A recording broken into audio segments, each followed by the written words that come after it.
Situé à 240 km au nord de la capitale économique Abidjan et à 80 km au sud-est de la capitale politique Yamoussoukro, Dimbokro est une ville du centre de la Côte d'Ivoire. Chef-lieu et la seule commune du département qui porte son nom, Dimbokro est la préfecture de la région du Nzi. Le département compte par ailleurs 73 localités rurales et s'étend sur 1601,3 km² avec une population estimée à plus de 60 000 habitants. En 2018, Dimbokro remporte le prix de la commune la plus propre de Côte d'Ivoire. Je crois que son maire est là. Oui, monsieur Bilé Diéméléou, Amon Gabriel. Amon Gabriel, c'est lui qui va recevoir ce prix de la commune la plus propre. Il reçoit les félicitations du président de la République et celles de la première dame, Bilé Diéméléou, maire de la commune de Dimbokro. Nous sommes allés à la rencontre de monsieur Bilé Diéméléou, maire de la commune, afin d'en savoir plus sur l'état général de la ville à sa prise de fonction. Dimbokro était dans un bon état d'une façon générale et les maires qui se sont succédés avant moi ont fait de leur mieux pour que les populations se sentent bien dans cette ville.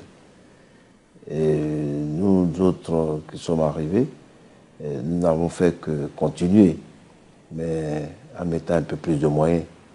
Parce que sans moyens, on ne peut pas atteindre ces objectifs de développement d'une commune. Et c'est ce que nous essayons de faire avec ce nouveau conseil. Et cela date, nous avons pris fonction depuis le 13 juin 2013. Monsieur le maire, dites-nous, quels étaient les chantiers que vous avez amorcés dès votre prise de fonction? À notre prise de fonction, nous avions mis au programme 10 chantiers qui devaient pour nous, après notre mandat, à la fin de notre mandat, permettre à la population de mieux vivre. Et ces chantiers étaient orientés vers la santé, les routes, la culture, l'électricité, l'eau potable, les écoles, et puis bien sûr le tourisme et le sport.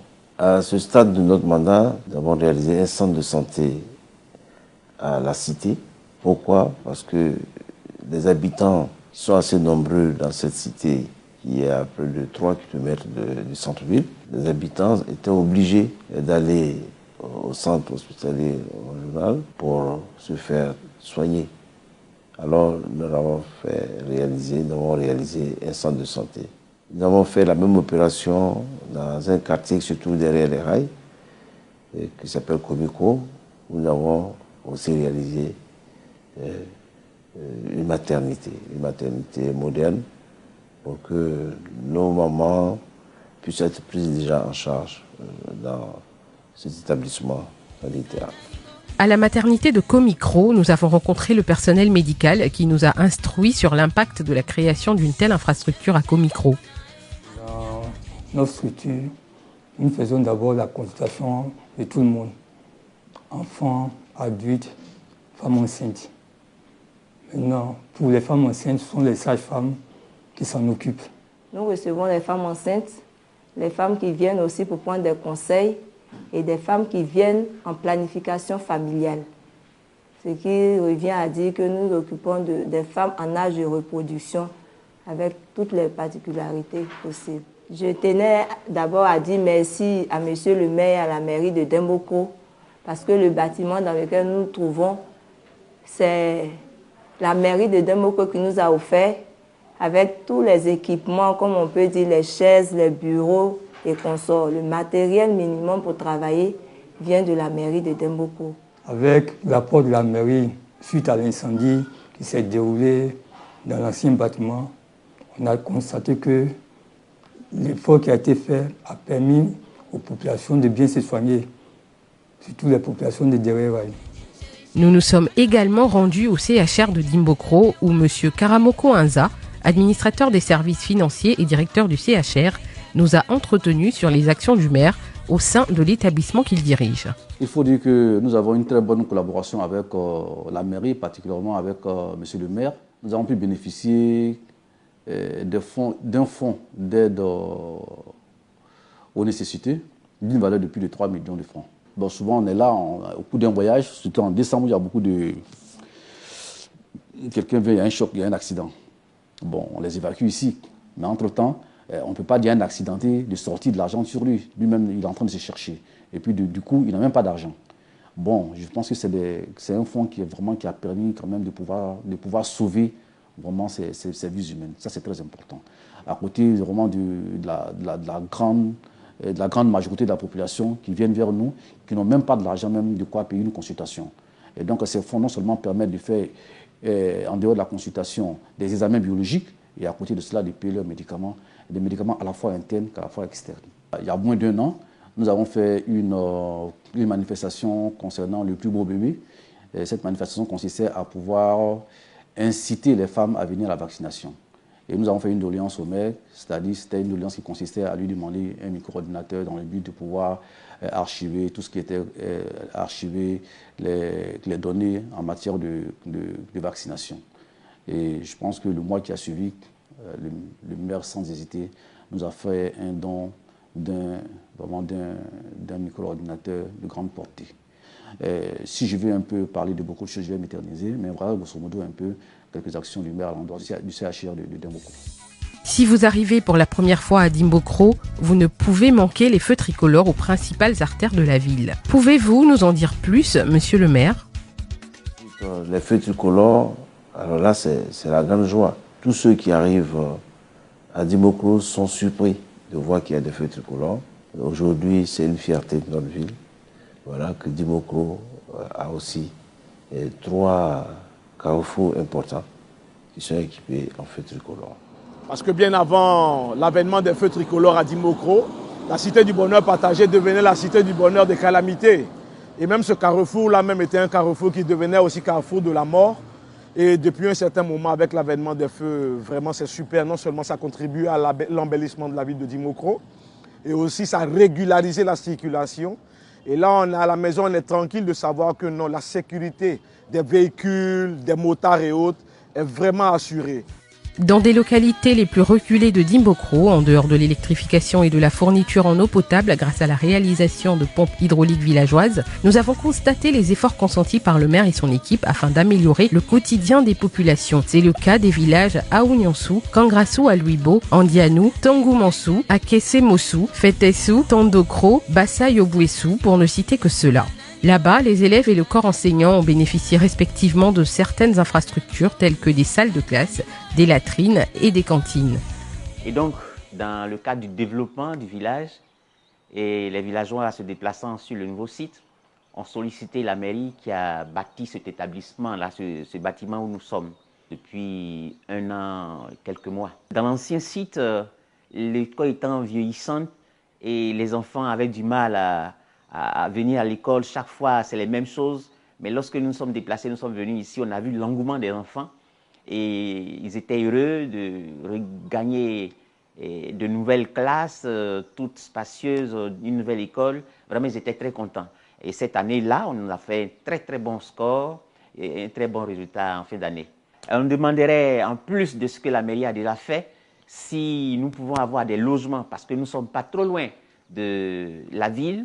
Et la ville se développant jusqu'à ici, les enseignants sont sur place et je crois qu'ils encadreraient mieux nos élèves. Merci Monsieur Kanga pour la pertinence de cette doléance. En attendant la réalisation des logements pour les enseignants de l'EPP d'Aounyansou, nous avons constaté qu'Andianou, c'est désormais chose faite. N'est-ce pas, Monsieur le chef coutumier? Monsieur Diemeleou, bonne année. Effectivement, nous avons reçu le maire Bilé Diemeleou à l'occasion du Nouvel An, ici à Andianou. Nous avons profité pour lui soumettre l'idée de la construction d'un logement pour instituteurs. Quelques mois plus tard, il est revenu et il nous a construit 3 appartements, dont 2 avec 3 chambres et un salon, et 1 d'une chambre-salon. Nous avions soumis cette requête auparavant à plusieurs cadres de la région dont je préfère taire les noms, qui nous ont fait des promesses restées sans suite. Quant à Diemeleou, il l'a promis et il l'a fait. Et pour ce geste, il a toute notre gratitude. Nous lui en sommes infiniment reconnaissants. Ici, à Andianou, ce bâtiment va permettre à tous les enseignants de rester sur place. Et quand l'enseignant est sur place, en tout cas, l'enseignement est de qualité, puisqu'on ne se déplace pas. Parce qu'il y a des villages où il n'y a même pas de logement. L'enseignant est obligé de dormir en ville et venir chaque matin. Les femmes et les jeunes ne sont pas restés en marge des projets du maire. Grâce au prêt à taux 0%, un concept mis en place par le maire, plus de 150 personnes ont reçu une formation entrepreneuriale adaptée à leur projet.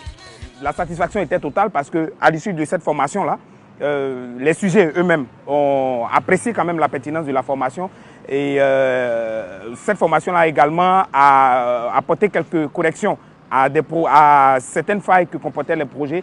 Et donc à l'issue de la formation, ces jeunes-là pouvaient bien entendu bénéficier de l'opération prêt à taux zéro, qui, il faut le rappeler, est une opération qui vise à octroyer des financements à taux zéro, ce qui n'est pas courant de nos jours.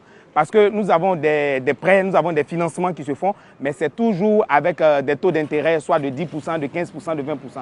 Bon, c'était à une cérémonie à la mairie.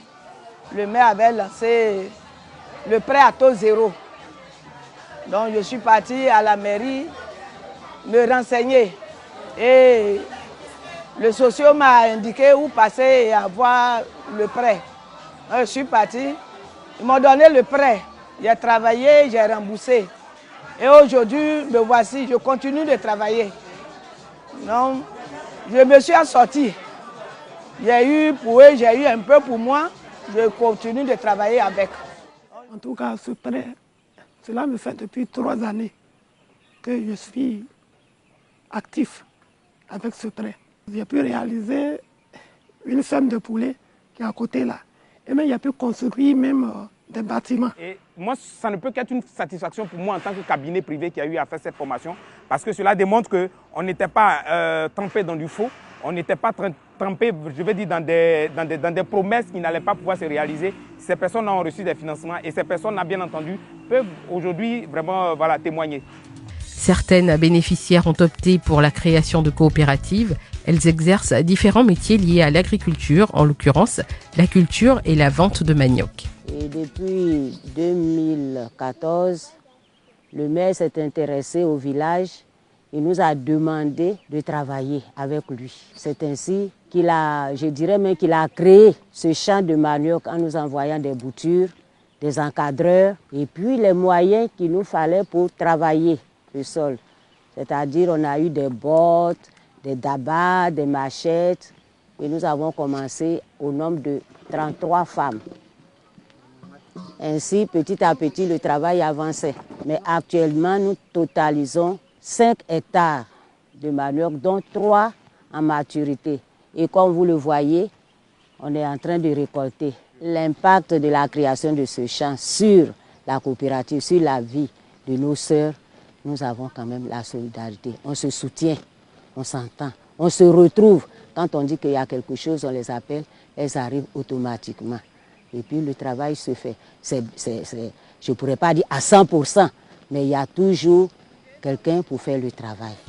De leur côté, les jeunes ont été mis à contribution pour la précollecte des déchets domestiques en vue de leur enfouissement dans des zones reculées, suivant les normes indiquées par le ministère de la Salubrité. Nous avons, dans un premier temps, nettoyé tous les accès de la ville, l'entrée et la sortie et certains coins de la ville. Nous avons curé les caniveaux de la ville de Dimbokro de jour comme de nuit. Nous avons aussi choisi des sites touristiques de la ville que nous avons embellis. Et après tout ça, nous avons fait la confection des poubelles que nous avons mis dans des coins stratégiques de la ville, dans les carrefours, dans les lieux publics et devant les maquis, devant les restaurants. Et les résultats sont là. La preuve, nous avons été primés. Le prix d'excellence de la commune la plus propre de 2018 a été gagné par Dimbokro. En somme, nous retiendrons de notre court séjour à Dimbokro que depuis son accession à la mairie en 2013, M. Bilé Diemeleou, qui par ailleurs est le directeur général de l'agence de régulation des télécommunications ARTCI, a fait du développement de sa commune une absolue nécessité. La culture, le sport et le tourisme occupent une place de choix au cœur de la stratégie du maire. Entre autres choses, nous voulons pour preuve le rallye d'Unzi qui a connu sa 5e édition en septembre 2018. Mais déjà en janvier, le maire recevait la célèbre émission de la RTI, Bonjour, afin d'égayer sa population. Et c'est l'esplanade de la Citaraï qui a servi de cadre pour ces moments de rire et de gaieté. Ces humoristes, comme à leur habitude, ont fait montre de leur talent et de leur savoir-faire. On dit, faut dire le corps de l'homme s'appelle le corps humain. Dans le de Dimbokro là, il dit corps, bas, sanguin, non, du vin. Celui qui coule, c'est un coureur. Celui qui boit, c'est un boiveur. Des prestations appréciées par autorités, élus, cadres, parrains et spectateurs de Dimbokro. Grâce à la force que vous me donnez, j'ai pu faire venir Bonjour 2018 à Dimbokro. Regardez vous-même, je n'ai jamais vu ce monde-là pour un spectacle. Le temps est venu pour nous de prendre congé de vous, monsieur le maire. Mais avant, si vous aviez un mot de fin à l'endroit des populations, ce serait lequel? Sous notre mandat, on a pensé que nous étions beaucoup plus des hommes de fête, mais non. Il fallait que nous égayions aussi cette population. Et nous l'avons fait. Nous leur demandons de continuer de nous soutenir parce que plusieurs projets énumérés vont être effectivement réalisés. Ils vont être réalisés. Et tous ceux que nous ne pouvons pas aussi, nous devons être soutenus pour que ensemble nous puissions continuer de développer cette commune qui fait la fierté de la région d'Unzi.